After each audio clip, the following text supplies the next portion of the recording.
안녕하세요. 더 배운 공무원 교수 이진호입니다. 우리 이번 시간에는 현대 문학 파트로 이제 한번 살펴보도록 하겠습니다. 자, 현대 문학 파트에 나오고 있는 내용들에 대해서는 기본적으로 여러분들이 거의 알고 있는 작품들이 조금 있을 겁니다.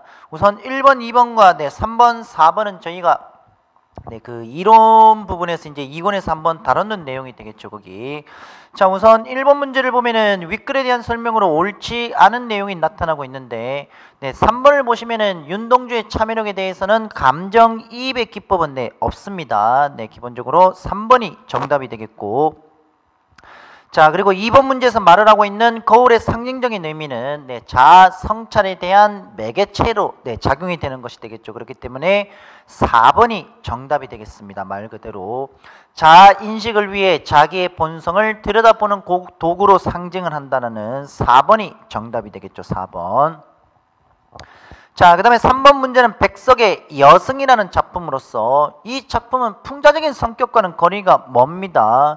기본적으로 이제 과거 회상의 형식으로 보면은 현재, 과거 1, 2, 3 순서대로 나오고 있으면서 내용을 보면은 풍자적인 성격을 얻기 때문에 3번이 정답이 되겠고, 4번은 제가 거기 말씀을 드렸죠. 자, 우선 일어난 시간의 순서대로 말하고 있는 것은 과거 1, 2, 3의 현재 가가 되겠죠. 그렇기 때문에 2번이 정답이 되겠습니다. 2번.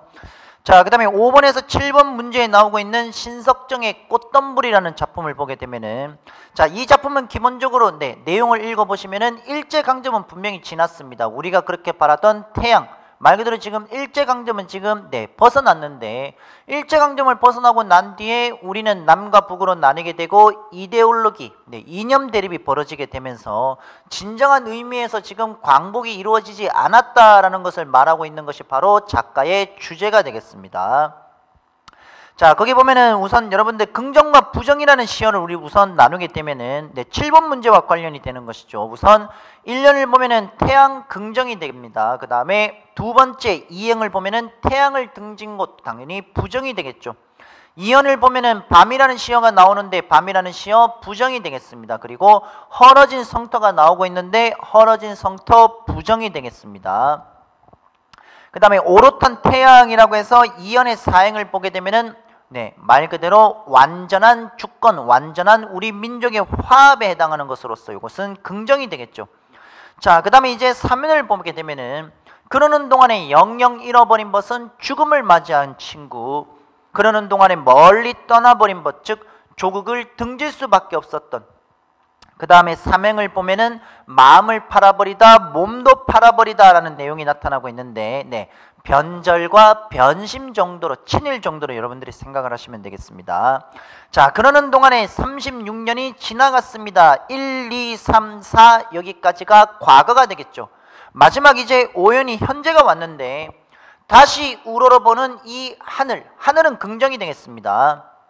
하지만 겨울밤이라는 것은 부정이 되면서 시대적인 상황이 분명히 독립은 됐지만은 아직도 완전한 화합이 이루어지지 않고 있다라는 작가의 주제의식을 얘기하며 오는 봄 긍정이 됩니다. 그리고 마지막에 나오고 있는 꽃덤불, 이 꽃덤불이라는 것이 시적 화자가 바라고 있는 이상 세계로 여러분들이 정리를 하시면 되겠습니다. 자, 그래서 5번 문제의 정답은 이거는 자아 성찰적인 태도는 없습니다. 그렇기 때문에 4번이 정답이 되겠고 조국의 기쁨 없습니다. 자, 그 다음에 6번을 보면은 진정한 의미의 조국 광복 4번이 정답이 되겠죠. 그리고 7번 4번만 긍정이고 나머지는 부정이 되겠습니다. 자, 그 다음에 나오고 있는 것은 신동엽의 껍데기는 가라라는 작품에 해당하는 것으로서 기본적으로 껍데기는 가라 이런 명령형의 이런 문장 구성이 계속적으로 반복, 운율을 형성하고 있으면서 기본적으로 껍데기와 마지막 줄에 나오고 있는 쇠붙이가 있을 겁니다. 제일 마지막 연의 행, 껍데기와 쇠붙이는 시적 화자가 부정하는 버려야 되는 모든 불순한 것들, 즉 부정적인 것들이 되겠고, 1년을 보면은 4월의 알맹이라고 나오고 있는데 4.19 혁명의 순수한 정신, 동학령 곰나루도 역시 마찬가지 동학농민운동과 관련한, 그리고 아사달 아사녀가 중립의 초리청, 이거는 이제 옛날 결혼식장이 되거든요. 그렇기 때문에 남과 북의 이데올로기가 역시 하나 화합이 되는, 자, 그러면서 부끄럼 빛내며 맞절이라는 것은 남북 통일 정도로 여러분들이 좀 생각을 하시면 되겠습니다. 그렇게 한라에서 백두까지, 한라는 우리 남쪽, 백두는 북쪽이 되겠죠. 그래서 대유법을 통해서 부분을 전체로 표현을 해서 그렇게 긍정적인 것으로 마지막 향기로운 흙가슴으로 이끌어내고 있습니다. 자, 우선 8번 문제는 내적인 성찰을 통해서 자기 변화, 내용 없습니다. 읽어보면 아시다시피 강렬하고 신념에 찬 오조, 우리 민족에 대한 강한 애정, 그리고 부정적인 현실에 대한 저항 의식을 전반적인 주제로 잡고 있습니다. 자, 그 다음에 이 작품은 부정적인 것과 긍정적인 것들에 대한 완전한 지금 대립에 대한 시상 전개 방식을 취하고 있는데 정답은 1번이 되겠네요. 1번. 자, 그리고 1번 껍데기는 가라. 민중을 향한 일방적인 명령을 얘기하고 있는 것이 아니라 이거는 작가가 생각하는, 시적 화자가 생각하는 모든 부정적인 것들은 물러가라라는 그런 형식으로 우리가 이해를 해야 되겠습니다. 그렇기 때문에 1번으로 이해를 하실 수가 있겠죠. 자, 그 다음에 11번에서 13번 문제로 가게 되면은 서정주의 국화옆에서라는 작품이 되는데, 자, 이거는 우리 요렇게 좀 이해를 하셔야 됩니다. 이 작품은 국화가 개화가 됩니다. 국화는 이제 가을에 이제 피는 거니까, 늦가을에 국화가 개화하는 이런 자연 현상과 우리 인간이 살아가는 데 있어서 태어나서 10대, 20대, 30대, 40대 40대 정도가 되면 인생을 통찰할 수 있는 그런 어떤 내적 성숙미를 갖추게 되는데, 이 국화가 꽃이 피는 이런 개화를 인간의 내적 성숙의 미로 나타내는 그런 현상으로 빗대고 있는 작품이 되겠습니다. 그래서 꽃이 피는 이 국화의 아름다움과 우리 인간 내적 성숙의 아름다움을 연관지어서 여러분들이 이해를 하셔야 됩니다. 거기. 자, 내용을 전반적으로 우리가 한번 살펴보게 되면은 1년을 보면은 소쩍새는 봄이 됩니다. 봄. 2년을 보면은 여름에는 천둥이 되겠고, 마지막 4년을 보게 되면은 간밤의 무서리라고 해서 가을에는 서리와 관련이 됩니다. 이거는 무슨 말이냐?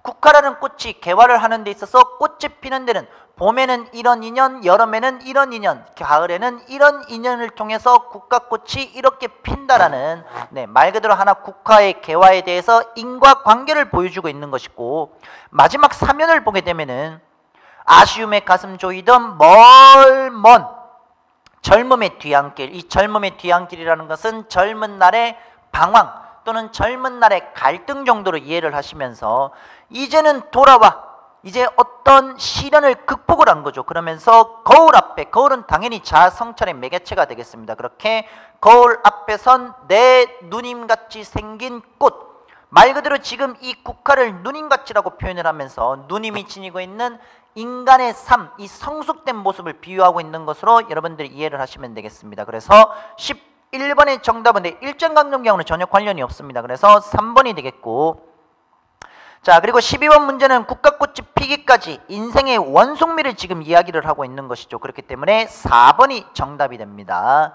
자, 그리고 기억은 아까 말씀드렸다시피 자아 성찰의 매개체가 되는 것이기 때문에 3번으로 정리를 하시면 되겠습니다. 자, 그 다음에는 14번, 15번 문제는 신경림의 농무에 해당하는 것으로서, 자, 신경림 농무는 소외받은 이 농촌, 이 농촌에 대한 형식을 굉장히 현실적이고 굉장히 직설적으로 그리고 있는 내용이 되는데, 자, 기본적으로 이 작품은 농민이 지니고 있는 어떤 울분이라든지 또는 소외받고 있는 이 농민 계층들에 대해서 직접적으로 이렇게 비유하고 있는 내용들이 많이 나오고 있습니다. 그렇기 때문에 14번은 3번이 정답이 되겠죠. 민중의 너그러운 마음을 엿볼 수 있다라고 해서 3번이 정답이 되겠습니다. 3번. 민중의 너그러운 마음은 없고, 민중들이 지금 가지고 있는 너그러운 마음이 아니라, 이것도 우리 저기 앞쪽에서 하지 않았습니까? 이 작품도 민중들은 비료값도 안 나오는 이 농사 따위를 해서 못하냐, 산구석에 처박혀서 발버둥 친들 못하냐 이런 내용들을 통해서 민중들의 너그러운 마음을 엿볼 수 있는 것은 아닙니다. 자, 그 다음에 이제 15번 문제는 4번 선지를 보면은 가부장적 사고가 나오는데, 이거는 농촌의 문제를 다루고 있는 것이지 어떤 남존여비라든지 봉건적인 사고방식에 대한 비판이라든지 가부장적, 이거는 관련 없습니다. 그래서 4번이 정답이 되겠고, 자, 그 다음에 16번, 17번에 나오고 있는 김영랑의 동을차고, 네, 이것도 역시 우리가 한번 살펴봤는 내용이 되겠습니다. 자, 전반적인 내용으로 볼 수 있는 것은 네, 4번이 정답이 되겠죠. 불합리한 현실, 일제강점 속에서 네, 현실에 대해서 적극적으로 대결하고자 하는 시적 화자의 의지를 엿볼 수 있는 게 바로 이 내용의 네, 전반적인 주제가 되겠고, 17번은 내재적인 의미니까 작품 자체의 의미를 두고 있는 네, 시어의 상징적인 의미, 즉 2번이 정답이 되겠네요. 나머지는 외제론이 되겠습니다. 외제론. 자, 그 다음에 18번에서 19번에 나오고 있는 것은 고은의 머슴 대길이라는 작품에 해당하는 것으로서, 자, 여기서는 여러분들이 이제 주목을 할 부분은 머슴 대길이가 가지고 있는 네, 특성들에 대해서, 속성들에 대해서 여러분들이 정리를 하시면 되겠습니다. 우선 1년을 보면은 이 대길이 아저씨는 신분이 나오고 있네요. 상머슴이라고 해서 뭐 일을 가장 잘하는 머슴을 상머슴이라고도 하고, 또는 나이가 가장 나이가 많은 머슴을 상머슴이라고도 합니다. 그래서 대길이 아저씨는 첫 번째 상머슴이 되겠고, 두 번째는 돼지 한 마리를 번쩍 들어서 던질 정도로 힘이 세다. 그 다음에 세 번째는 밥때가 늦어도 투덜댈 줄 모른다라는 것은 인내심이 있다라는 것. 그 다음에 중요한 것은 바로 밑에 나오고 있는 어둠에 빛나는 먹눈이다라고 나오고 있는데, 이것은 대길이 아저씨가 지니고 있는 총명함이 되겠습니다. 총명함.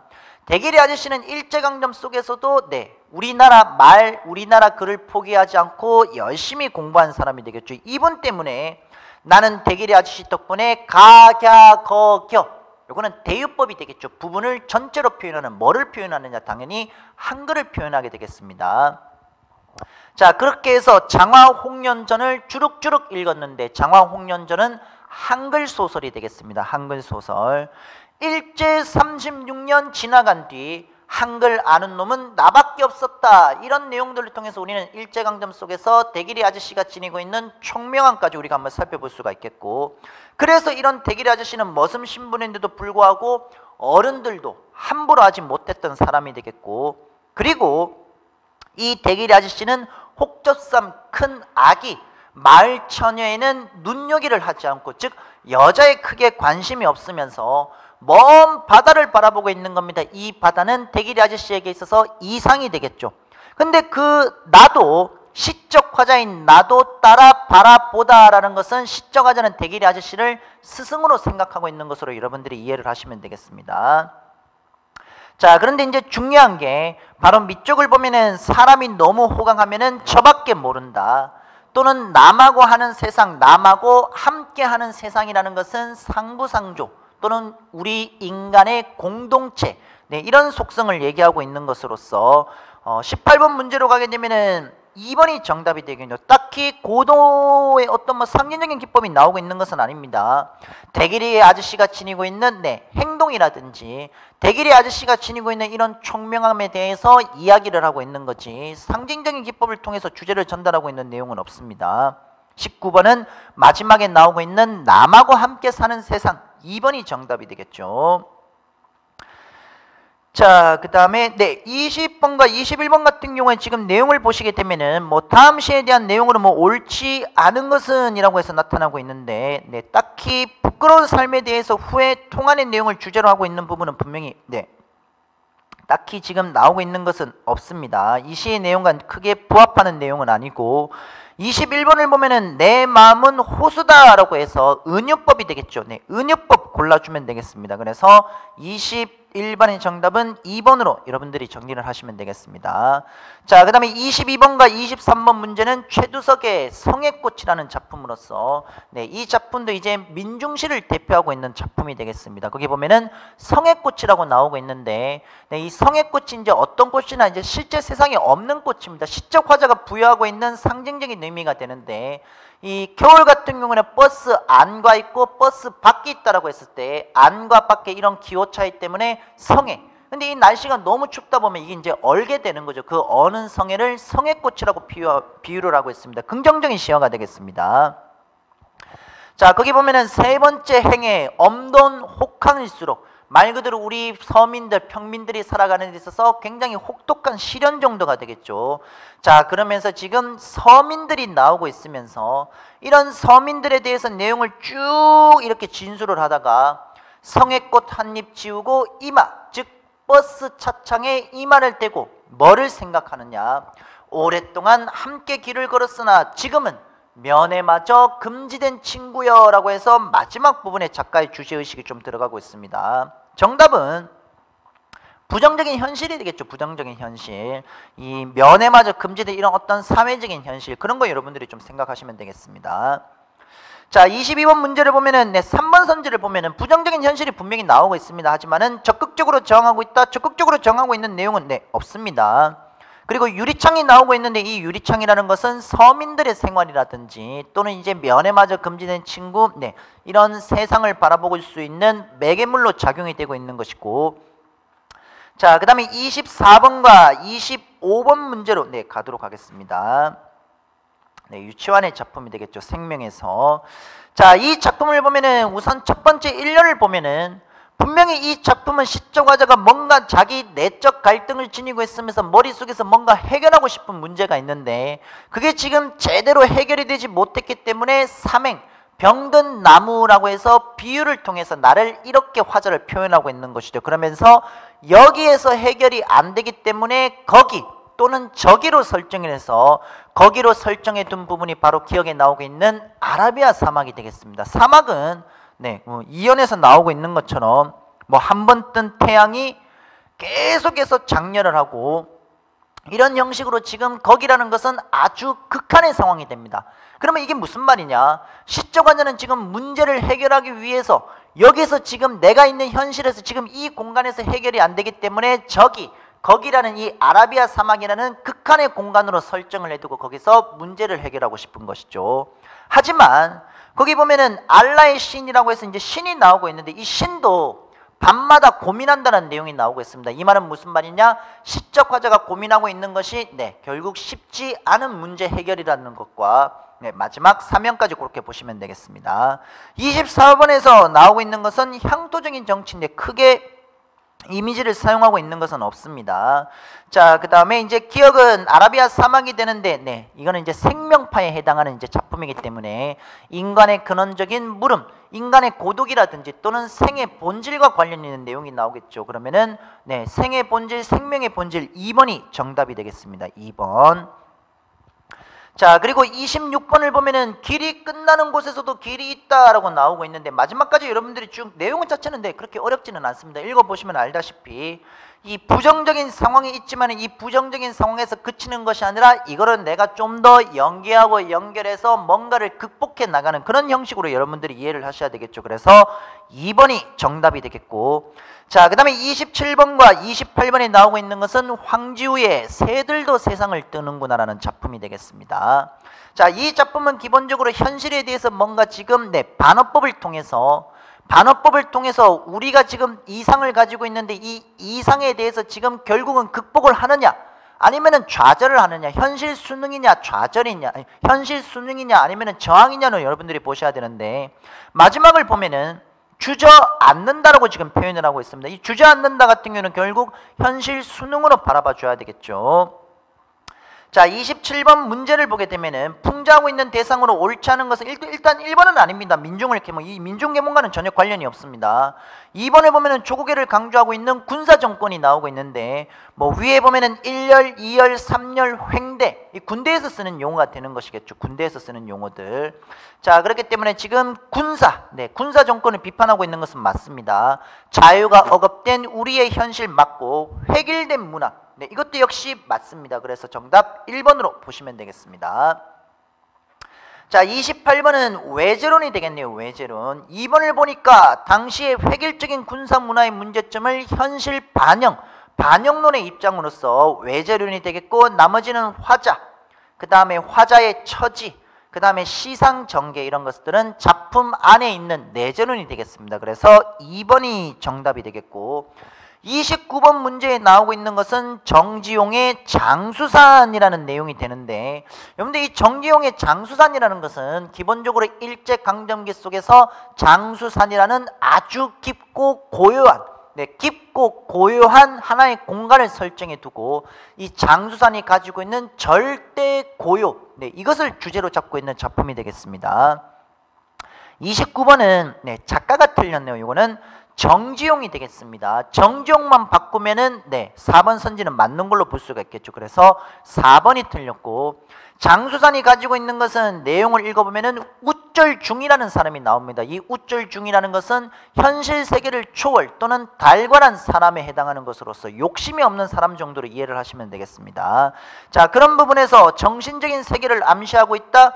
신비한 공간이다. 절대 고요의 공간. 당연히 우쩔중과 이미지와 연결되는 부분은 나오고 있습니다.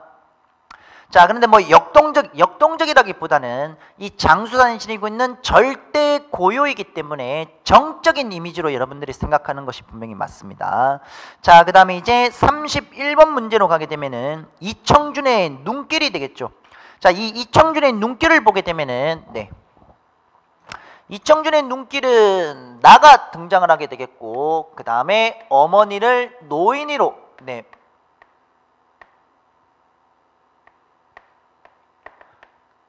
어머니를 노인으로 지금 표현을 하게 되겠고, 그리고 아내가 있습니다. 아내. 자, 요거는 이제 문제와 연관되는데 전제적 작가 시점 아닙니다. 1인칭 주인공 시점입니다. 그리고 전반적으로 나와 어머니 사이에서 갈등 관계가 나오면서 부정은 없습니다. 아내는 지금 어머니와 나를 말 그대로 중재해주는 중재자의 역할 정도로 생각을 하시면 되겠습니다. 중재. 자, 기본적으로 이제 이 나와 노인 사이, 이제 어머니 사이에 이제 이 갈등이라는 것은 이제 그 어렸을 때, 내가 어렸을 때 그 아버지도 일찍 여의고 형이 이제 뭐 도박이라든지 술이라든지 이런 것으로 이제 가산을 탕진하고 난 뒤에 이제 그 딱히 고향으로 돌아왔다가 어머니의 사랑을 확인하고 이제 다시 이제 공부를 하고 시로 이제 넘어갔었을 때 이때부터 딱히 이제 집에서 이제 어떤 원조라든지 어떤 이제 지원을 받지 못하다 보니까 크게 어머니에게 빚이 없다라고 생각을 하고 있는 거죠. 빚이 없다. 하지만 본인은 알고 있습니다. 어머니에게 분명히 묵은 빚 증서라는 분명히 빚이 있다는 걸 알고 있는데, 어머니와 이 아내의 대화를 통해서 나가 이제 이거를 다 듣게 되는 거죠. 그러면서 결국은 이제 어머니의 사랑을 깨닫게 되는 그런 내용 정도로 여러분들이 이해를 하시면 되겠습니다. 자, 거기 31번 문제의 정답은 4번이 되겠죠. 전지적 작가 시점을 통해 서술되고 있다. 1인칭 주인공 시점이 되겠습니다. 32번은 넋이 나간 사람 마냥 멍하니 있는다. 망연자실밖에 될 게 없겠죠. 그리고 33번 문제로 가다 보면은 이 어머니의 심정인데, 어머니가 이제 나가 잠깐 집에 문제가 일어났다라고 해서 잠깐 집으로 오고 난 뒤에 어머니는 이 옛날에는 상당히 부자였었거든요. 어머니는 옛날에 상당히 부자라서 기존에 있는 그 집 주인에게, 원래는 이제 이 어머니 이들의 집이었지만은 이제 집이 이제 넘어가고 난 뒤에 그 집 주인에게 부탁을 드려서 아들이 왔었을 때 잠깐 이 아들이 안심이라도 할 수 있도록 집주인 행세를 좀 하게 해달라, 하루 정도. 자, 그렇게 내가 왔었을 때 그 집에서 밥도 해 먹이고 아침에 이제 이렇게 이제 데려다 주는 그 눈을 밟으면서 가는 엄마와 아들의 이런 동행, 그것을 이제 얘기하고 있는 것인데, 자, 이거는 이제 말 그대로 3번 선지로 이제 바라보시면 되겠죠. 이거는 이제 사랑하는 사람이라고 나오고 있는데, 이제 사랑하는 아들 정도로 여러분들이 이해를 하시면 되겠습니다. 그렇게 사랑하는 사람을 보내고 난 뒤에 어머니는 이제 아들이 다시 공부하러 이제 시로 나가니까 거기에 대한 이제 슬픈 마음, 함께 할 수 없는. 근데 이 함께 할 수 없는 것보다도 부모로서 더 가슴이 찢어지는 게, 어머니로서 찢어지는 게 바로 도움을 주지 못한다라는 것. 그와 관련해서 여러분들이 생각하시면 되겠습니다. 자, 그 다음에 이제 34번 문제는 김유정의 만무방이라는 작품이 되는데, 자, 이 만무방이라는 작품은 김유정의 본범과는 좀 성격이 다릅니다. 김유정의 본범은 말 그대로 장인과 그 다음에 나 사이에 결혼 문제를 가지고 있는 농촌, 말 그대로 지금 일제강점기 속에서 풍자 비판이 안 들어가고 농촌과 관련해서 이런 해학적인 성격을 거두고 있는 것이 바로 본범이라면은, 지금 만무방에서 가지고 있는 것은 1930년대 농촌 사회 구조에 대한 완전 모순에 대해서 지금 풍자적인 성격을 지니고 있는 것이 되겠습니다. 응칠과 응호 형제가 있는데, 응칠은 말 그대로 막대 먹은 사람 만무방이 됩니다. 하지만은 응호는 나름대로 농사도 열심히 지으면서 아내와 그 다음에 이제 자식들을 이렇게 전형적으로 이제 먹여 살리려고 열심히 노력하는 이제 동생이 되거든요. 응칠의 동생.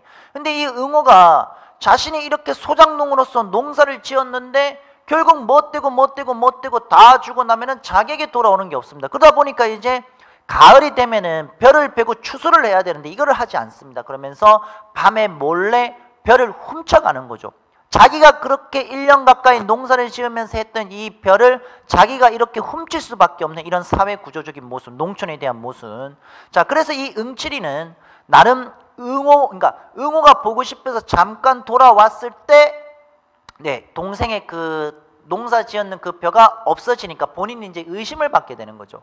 그래서 이제 이거를 본인이 해결을 해야 되겠다라고 이제 밤에 이렇게 조용하게 이제 숨어 있으면서, 네, 뭔가 이제 도둑 같이 생긴 사람이, 네, 어른어른 거리는 물체가 벼를 베는 순간 바로 이렇게 이제 한 대 후려치는 거죠. 근데 알고 보니까 그게 이제 결국 자신의, 네, 동생이었던 거죠. 네, 그런 구조적인 모순, 농촌 경제의 모순을 얘기하고 있는 것입니다. 자, 34번 문제를 보게 되면은, 네, 순박한 농민들이 물질 만능주의에 물들어서 타락을 하고 있는 것이 아닙니다. 이것은 제가 계속해서 강조를 드리지만은 농촌 경제의 구조적인 모순, 이거를 비판하고 있는 것이 되겠습니다. 그래서 2번이 틀렸습니다. 자, 그리고 35번 문제에서 나오고 있는 것은 이효석의, 네, 매미꽃 필 무렵이라는 아주 서정적인 작품이 되겠습니다. 이 달밤이라는 배경과 분위기가 주고 있는 내용들에 여러분들이 초점을 맞추어서, 여기는, 네, 기본적으로 이제 허생원이 있지 않습니까? 허생원. 뭐 허생원은 현재 나이가 이제 뭐 40줄, 네, 40줄 정도가 이제 되었는데, 예전 20살쯤에, 네, 그 성서방네 처녀, 이 성서방네 처녀와 봉평에서 물 방앗간에서 있었던 그 하룻밤의 그 사랑을 잊지 못하면서 떠돌이 생활을 하고 있는, 네, 떠돌이가 되겠습니다. 떠돌이. 자, 그렇게 되겠고, 허생의 이제 친구도 있습니다. 친구도 있고, 하지만은 여기서 이제 또 중요한 이제 등장 인물이 그 동이라고 해서 마지막에 나오고 있는데, 글을 읽다 보면은, 네, 이 동이와 허생은 자연스럽게 무슨 왼손잡이라든지, 네, 그런 내용들을 통해서, 또는 동이 이 성서방네 처녀, 네, 엄마 이야기를 하는데, 네, 이런 어머니의 이야기를 하게 되면서, 네, 혹시나 내 아들이 아닐까라는, 네, 그런 내용들이 쭉쭉 이어지고 있는 내용이 되겠습니다. 자, 기본적으로 지금 35번 문제에서 말을 하고 있는 표현상의 특징과 관련 있는 문제 유형은, 네, 당연히 2번이 되겠죠. 거기 보면 풍자적인 성격 전혀 없습니다. 이것도 뭐 해악이라고 하기도 조금 그렇고, 네, 그 다음에 자조적인 독백이라고 나오고 있는데, 네, 자조적인 독백도 볼 수도 없고 반어와 역설로도 볼 수가 없습니다. 그렇기 때문에 2번이 되겠죠. 자, 그 다음에 이제 36번을 보게 되면은 A와 C 3번 선지를 잠깐 한번 보도록 합시다. A와 C가 있는데 객주집 토방이랑 무더워서 잠이 들어야지 잠이 들 수가 없는 거죠. 그 다음에 C를 보면은 달이 너무나 밝은 까닭에 그래서 물 방앗간으로 들어갈 수밖에 없는 겁니다. 즉 A와 C 같은 경우에는 사건이 일어나게 된 원인으로 봐야 되겠죠. 그래서 3번이 틀렸습니다. 자, 그 다음에 이제 3번에서 나오고 있는 것은, 네, 마지막 이제 이효석의 매미꽃 풀 무렵의, 네, 마지막 결말 부분이 되겠습니다. 결말 부분에서는 제가 여기서 이제 말씀드렸던 왼손잡이 이런 것들을 통해서 1번이 정답이 되겠습니다. 동의에 대한 허생원의, 네, 애틋한 육친의 정과 관련해서 1번이 정답이 되겠고, 38번 문제는 김유정의 본범이 되겠죠. 여기서 지주와 소장농 사이의 계급 간의 갈등은 현재 지금 없습니다. 나와 장인의 갈등은 성례, 결혼 문제가 되겠습니다. 결혼 문제 정답은 3번이 되겠습니다. 3번. 자, 그 다음에 40번과 41번 문제로 넘어가서, 네, 40번 문제로 이제 뒤쪽으로 이제 넘어가게 되면은 이건 이제 1인칭 관찰자 시점이 됩니다. 그 9켤레의 구두라고 해서, 자, 이 그 40번과 41번 문제를 보게 되면은 나가 권씨라는 인물을, 네, 여기를 보면은 나가, 네, 권씨라는 인물을 이제 관찰을 해서 살펴보고 있는 내용인데, 나 같은 경우는 이제 학교 교사가 됩니다. 학교 교사. 그리고 이제 집이 하나가 있는데 이 집에, 네, 이제 그 옆에 문간에 이제 거기 새방으로 권씨가 이쪽으로 이제 이사를 오게 되는 것이죠. 이사를. 근데 이 권씨 같은 경우에는, 네, 사실 뭐 크게 잘 먹고 잘 사는 사람도 아니고, 어떻게 이제 좀 잘못하다가 데모 시위에 이제 연루가 되어서 주동을 했는 인물도 아닌데 얼떨결에 그 자리에 있다가, 네, 데모 이런 시위 이제 잘못했다가 이제 권 씨는 경찰들의 미행도 받게 되면서 이제 관리 대상으로 들어가게 되는 거죠. 그러다 보니까 취업할 수 있는 것도 한정적이고 제한적이고 이런 내용들이 쭉 이어지고 있으면서 권 씨는 이제 현실에 대해서 사실 적응하기가 상당히 힘듭니다. 그러다가 이제 그 셋째 그 자식이 이제 나올 때쯤 돈이 필요한데 돈이 없으니까 아이를 지금 낳지 못하고 자칫 잘못하면은 아내가 목숨 위협을 받을 수도 있는 상황이 벌어지거든요. 그래서 내가 있는 학교로 와서 나가 있는 학교로 와서 돈을 빌리려고 하지만은 갑자기 그런 큰 돈이 없어서 나는 빌려주지 못합니다. 하지만은 인간적인 면모에서 이거는 아니다 싶어서 동료 교사들에게 이렇게 이제 돈을 빌려서 권 씨의 아내가 순산할 수 있도록 나는 분명히 도움을 줍니다. 하지만은 이런 사실을 전혀 모르는 권 씨는 강도로 위장을 해서 주인 집에 침범을 하게 되는 거죠. 칼을 들이댔는데 이런 흉기를 들이댔는데 나가 이런 말을 하거든요. 오히려 저 덜덜덜덜 저 손 떠는 데다가 내가 자칫 잘못하면은 다칠 수도 있겠다. 말 그대로 이제 초행이라는 얘기죠. 초범. 자, 그래서 이런 권 씨의 모습을 통해서 강도를 할 수밖에 없는 이런 상황을 통해서 역시 현실에 대한 또 비판도 그리고 있는 내용이 되겠습니다. 자, 40번의 문제를 보면은 평범한 가정이 도둑이 될 수밖에 없는 상황에 대한 연민의 시선 맞습니다. 우리 주변에서 흔히 볼 수 있는 이웃의 삶을 다루고 있다 맞겠고 70년대 산업화 시기에 소외된 삶의 가장 전형적인 대표가 바로 권 씨가 되겠죠. 산업화 시대의 노동자로서 열악한 근무 조건, 이 작품은 열악한 근무 조건을 주제로 가지고 있는 것이 아닙니다. 권 씨라는 소외된 계층에 대해서 지금 이야기를 하고 있습니다. 41번은 분명히 도둑인데 너무 진짜 이 도둑치고는 너무 어설프니까 오히려 나가 지금 이 권 씨, 이 도둑이라고 할 수 있는 이 권 씨를 오히려 조금 좀 다독여주고 그리고 이제 결국 돈을 못 빼앗습니다. 돈을 못 빼앗아서 권 씨가 자기도 모르게 이 집안에 있는 자기 방으로 들어가는 거죠. 그래서 내가 이렇게 얘기하는 거죠. 대문은 이제 저쪽이라고. 이런 부분들에 대해서 이제 주객이 전도된 4번이 정답이 되겠습니다. 4번. 자, 그 다음에 42번 문제로 가도록 하겠습니다. 42번. 자, 여러분들 이거 기억나시죠? 최만식의 태평천하에 해당하는 작품으로서 거기 보면은 전보가 나오고 있는데 전보는 마지막 결말 부분에 이제 나오고 있는 것으로서 주인공의 심리라든지 상황의 반전이라든지 여기서 말하고 있는 상황의 반전이라는 것은 윤직원 영감의 몰락을 뜻하고 있는 것이 되겠습니다. 몰락. 자, 거기 보면은 정답 4번이 되겠죠. 전지적 작가 시점입니다. 서술의 시점이 바뀌고 있는 내용은 없습니다. 자, 그 다음에 뒤에 43에서 46번까지 유빈 시간에는 요 작품까지 나가도록 하겠습니다. 자, 43에서 46번까지 이제 작품을 보게 되면은 김동리의 영마라는 작품으로서 현실과 운명 사이에 갈등을 지니고 있는데 성기와 관련된 주인공이 되겠습니다. 성기와 관련된. 자, 이 43번 문제를 보면은 성기는 개연을 고모라고 불러야 된다. 고모가 아니라 이모가 되겠죠. 이모. 자, 여기는 지금 문장 구조를 보게 되면은 최장수 영감이 있고 여인 1번 사이에서 성기의 어머니인 옥화가 나옵니다. 옥화. 자, 옥화는 떠돌이 중을 만나서 성기를 낳게 되는 거죠. 그 다음에 최장수 영감과 여인 2번 사이에서 계연이 나옵니다. 그러면은 엄마 쪽이기 때문에 고모가 아니라 이모라고 불러야 됩니다. 이모라고. 자, 그리고 44번 문제로 가게 되면은 이 작품은 개인과 운명, 이때 운명이라는 것은 떠돌이의 삶, 이 떠돌이의 삶이 되는데 이 인물 구조를 보면은 옥화 같은 경우는 어떻습니까? 옥화 같은 경우는 지금 아버지도 떠돌이가 되겠고 남편이라고 할 수 있는 사람도 떠돌이 중이 되거든요. 그러다 보니까 자신의 아들도 혹시나 떠돌이의 삶을 살지 않을까 싶어서 처음에는 스님이라도 되라. 그러면 이제 쌍계사라는 절에 있으면서 자기 옆에 붙을 수 있으니까 안 되는 거죠. 그래서 이제 최장수 영감이 어느 날 이제 개연을 이제 잠깐 두고 갔는데 보살펴 달라고. 아하, 둘이 좋아하니까 결혼을 시키자. 결혼은 뭐가 되느냐? 제도가 되지 않습니까? 제도.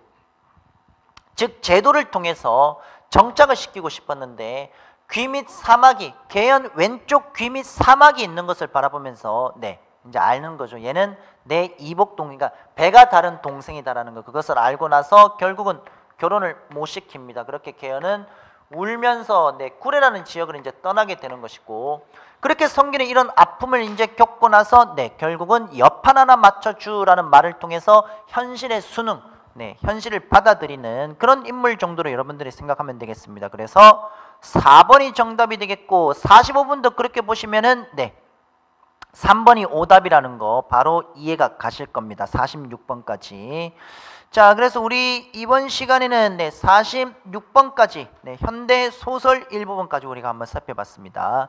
자, 다음 시간에는 네, 여러분들 그 47번 문제부터 네, 가급적이면은 비문학 앞까지 네, 131쪽까지 여러분들 좀 다 확인을 한번 해보도록 하십시오. 자, 그러면 이번 시간 네, 강의 시청하신다고 고생 많으셨습니다. 다음 강좌에서 뵙도록 하겠습니다.